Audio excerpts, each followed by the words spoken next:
ჩვენი გადაცემის სტუმარია მერი მაღლაფერიძე, ახალგაზრდების თვითრეალიზაციის ხელშეწყობის სამსახურის უფროსი. მადლობთ, რომ გვეწვიეთ. კონკურსის შესახებ ვისაუბროთ. პირველ რიგში საკმაოდ ბევრი სალიტერატურო კონკურსი არის. რით არის საქართველოში, მათ შორის მოზარდებისთვისაც. თქვენი კონკურსი ამ ჩემი განზომილება რით არის გამორჩეული, რით განსხვავდება ამ კონკურსებისგან და რა ნიშის დაკავებას აპირებთ? ჩვენი კონკურსი გამორჩეული არის სწორედ იმით, რომ ბავშვების ინიცირებულია იმ ახალგაზრდების, რომლებიც დადიან ჩვენთან ცენტრში და სხვადასხვა პროექტებში იღებენ მონაწილეობას.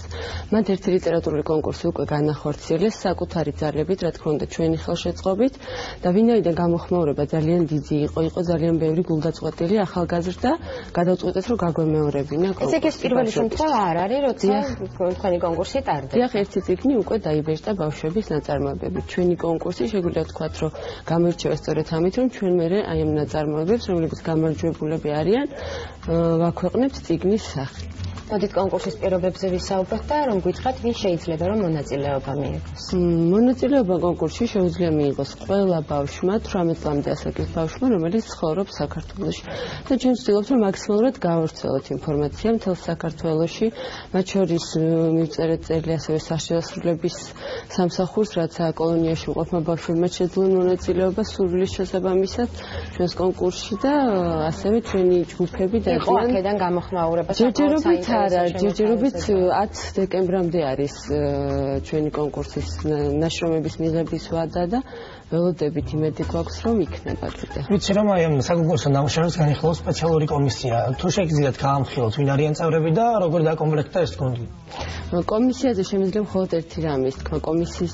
კომისიაში ცენტრის თანამშრომლები და მხოლოდ ერთი ადამიანი შევა. დანარჩენი იქნება დამოუკიდებელი წევრები, ხოლო ვინაობას ჯერჯერობით რა არის ის ძირითადი კრიტერიუმები, რომლითაც თქვენ ნამუშევრების შეფასებისას იხელმძღვანებთ? ამ ძირითად ყურადღებას რაზე გაამახვილებთ? სტილისტიკა, სწორად შედგენილი საინტერესო ნაწარმოებები, მაგრამ ამას უკვე თვითონ ჟიური გადაწყვეტს, თუ რომელ ნაწარმოებებს შეარჩევს გამარჯვებულად.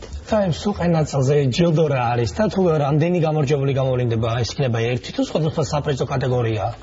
იცით რა არის გამარჯვებული, რა თქმა უნდა, არ იქნება ერთი, იმიტომ რომ როგორც უკვე ვახსენეთ, წიგნი უნდა დაიბეჭდოს, აქედან გამომდინარე ძალიან ბევრი გამარჯვებული გვეყოლება, თუმცა ჩვენი აქცენტი არ არის გაკეთებული რაღაც ვირადღირებულ პრიზებზე, ჩვენი ასე ვთქვათ, ჯილდო პირველ რიგში არის სწორედ ეს წიგნი, რომელსაც საზოგადოება გაიცნობს და ამ ბავშვების ნაწარმოებების წაკითხვა შეეძლებათ და ასევე გადავცემთ სიგელებს ბავშვებს.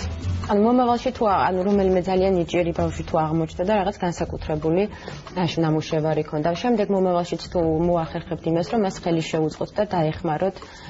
რა თქმა უნდა, ჩვენ ყველანაირად ვცდილობთ ყველა იმ ბავშვის დახმარებას, რომელიც გამოირჩევა განსაკუთრებული ნიჭით. თუმცა ჩვენი მიზანი ამ შემთხვევაში არის ის, რომ ბავშვებში გავაღრმაოთ და გავაღვიძოთ აი ეს უნარი, რომ მათი ნაწარმოებები, მათი წერის უნარი მეტად გამოაჩინონ, მეტად დაინტერესდნენ ამ საკითხით. და მომავალშიც გეგმავთ, რომ კონკურსი გავიმეოროთ მომავალი წლისთვის. ძალიან დიდი მადლობა. ძალიან დიდი მადლობა მომზადებისათვის. მაყურებელს შევახსენებ, რომ ჩვენი სტუმარი იყო მერი მაღლაფერიძე, რომელიც სალიტერატურო კონკურსის შესახებ ვისაუბრა. მე კი მოგიწოდებ